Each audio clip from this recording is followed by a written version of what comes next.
요한 3서 1장 9절로부터 15절까지 말씀입니다. 해방하는 자와 돕는 자, 이 제목으로 하나님 말씀 나누겠습니다. 한 해의 마지막 새벽 기도입니다. 여러분, 마지막은 새로운 일을 시작하는 관문이죠. 하나님께서 이 문을 잘 열고 광명의 새해, 은혜의 새해가 여러분에게 함께 있길 바랍니다. 오늘 성경은 하나님을 믿지 않는 것이 하나님을 반대하는 것이다 라고 말합니다. 가장 큰 죄는 용서받지 못한 죄일 것입니다. 우리는 또한 믿는다는 생각이 자기 관념이나 자기 확신으로 여겨지는 사람도 간혹 있는 것 같습니다. 하지만 믿음은 무엇입니까? 믿음은 말씀을 믿는 것이죠. 주님이 내 안에 들어오시는 것입니다. 그래서 주님을 만나지 못한 사람, 하나님을 알지 못하는 사람은 하나님을 회방하는 자고 복음에 반대하는 사람입니다. 또한 하나님을 만난 사람은 하나님께서 행하시는 일과 또 하나님께서 일하시게 하시는 사람들과 협력하여 주님의 일을 도모합니다. 그래서 합력하여 선을 이루는 일들이 일어나죠. 오늘 우리 교회가 여러분 가정이 이러한 동역자들의 관계가 되기를 저는 원합니다. 9절에 다음과 같이 기록되어 있죠. 내가 두어 자를 교회에 썼으나 라고 말하고 있습니다. 사도는 순회 전도자들, 그러니까 전도 여행자들을 잘 대접하고 섬기라고 오늘 소개장을 써 주었던 것으로 우린 보여집니다. 순회 전도자들이란 누구일까요? 그들은 복음을 전하며 여행하는 그 전도 여행자들이었습니다. 오늘날 선교단체에서도 이와 같이 우리나라에서는 한때 거지 전도라는 이름으로 전국을 돌아다니며 현장에서 주시는 음식을 대접받고 또한 공급받는 예물로 사역비를 충당하는 그런 사역도 있었습니다. 이런 사람들은 자기 자신을 온전히 하나님께 맡기고 예수 그리스도로만 복음을 전하는 사역을 했던 사람들이었습니다. 그런데 당시 교회에 이 디오드레베라고 하는 장로가 있었는데 그는 성경에 표현되어 있기를 으뜸되기 좋아하는 자다라고 말하고 있습니다. 이 으뜸되기 좋아한다는 것은 높아지려는 야망으로 가득한 자로 우리는 여겨집니다. 이 디오드레베는 책망을 받는 사람이었죠.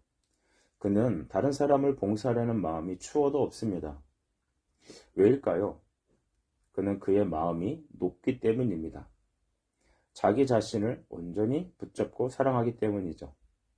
하나님을 사랑하는 사람은 겸하여 자기 자신을 사랑할 수 없습니다. 자기만 위하여 살아가는 사람은 하나님을 위하여 순종할 길이 없습니다. 이웃을 섬기려 하지도 않습니다. 내가 세상에서는 직급이 어떻게 되고 물질이 얼만큼 있고 나는 무슨 차를 타고 나는 어떤 학위를 갖고 있고 이런 것들이 오늘날에도 권위주의로 우리한테 찾아와서 다른 사람을 섬기고 봉사하는 일에는 전혀 마음이 쏘이지 않는 것이죠. 마치 특권의식, 자기는 저 사람들과는 전혀 다른 특별한 존재라고 여겨지는 것입니다. 우리 한국 사회에서도 권위주의, 이 꼰대 문화가 계속해서 이슈가 되고 있지 않습니까? 이 한국의 위계서열주의는 형제를 하나님의 형상으로 바라보지 못하게 하는 마음에서 비롯됩니다. 성경은 말하기를 미움은 곧 살인하는 것과 같다 하였습니다. 형제를 사랑하지 못하는 자는 하나님 사랑하는 마음이 없기 때문입니다. 그래서 주님은 서로 사랑할 때 너희가 율법을 모두 이루었다라고 말씀하시죠. 요한 1서 4장 21절이 이것을 말합니다. 우리가 이 계명을 주께 받았나니 하나님을 사랑하는 자는 또한 그 형제를 사랑할지니라. 아멘.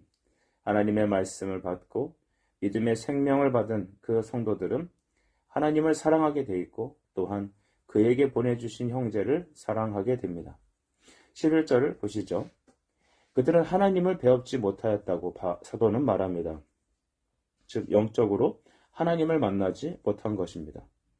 히브리서 11장 6절은 믿음장인데 우리의 믿음이 어떤 것인지 이렇게 설명합니다. 히브리서 11장 6절은 믿음의 사람들은 하나님이 살아계신 것을 믿는 것이며 그에게 나가는 자들에게 상주이심을 믿어야 할지니라고 하셨습니다.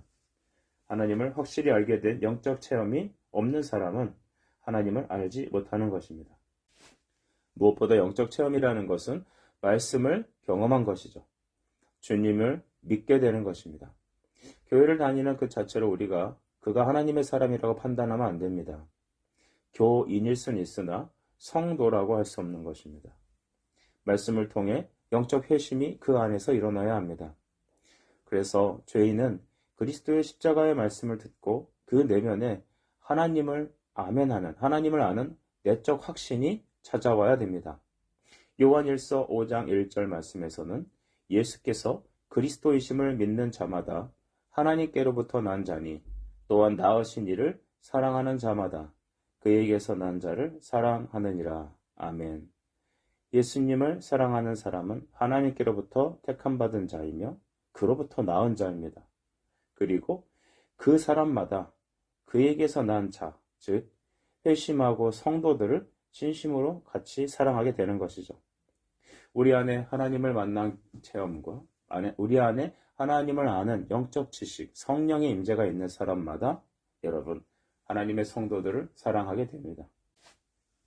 오늘날은 교회 안에서도 많은 다툼과 분쟁이 일어나는 것을 볼 수 있습니다. 참 안타깝습니다. 이럴 때일수록 싸우는 사람들의 시시비비를 가릴 게 아니라 먼저 우리는 여호와께로 돌아가야 합니다. 십자가 앞에 무릎 꿇고 그의 말씀을 다시 들어야 합니다. 십자가가 우리 앞에 밝히 보인다면 우리는 다시 형제와 연합할 수 있습니다. 15절에 평강에 대해서 말하고 있죠. 성도에게 평강이 없다면 환난과 진고가 많은 이 세상을 우리가 어떻게 이길 수 있겠습니까? 왜냐하면 이 세상을 이기는 힘은 하나님이 우리에게 주신 믿음 그 하나뿐입니다. 믿음으로 세상을 이깁니다. 믿음으로 세상을 이긴다는 의미는 주 예수를 의지한다는 것을 말합니다. 주 의지할 때, 주님께 붙어 있을 때 우리는 세상을 이기는 힘이 있습니다. 특별히 영적인 평강이라는 것은 믿고 회개하는 진실한 성도들에게만 주시는 하나님의 선물입니다.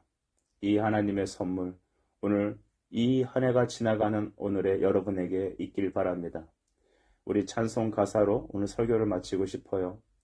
평화, 평화로다. 하늘 위에서 내려오네. 그 사랑의 음성이 영원토록 내 영혼을 덮으소서. 아멘. 주님 사랑이 우리에게 부어질 때 진정으로 그때서야 형제를 미워하는 무거운 짐을 버리고 세상과 짝했던 그 죄된 인생도 노임을 받는 진정한 하나님과의 샬롬이 이루어질 것입니다. 주여 우리에게 이러한 평화의 은혜 허락해 주옵소서. 기도하겠습니다. 사랑과 은혜의 주님 감사합니다. 2022년도가 은혜 가운데 지나갑니다. 해방하는 자와 돕는 자 우리는 주의 종들이 되길 원합니다. 주님 말씀하시옵소서. 주의 종이 듣겠나이다. 예수 그리스도 이름으로 기도합니다. 아멘.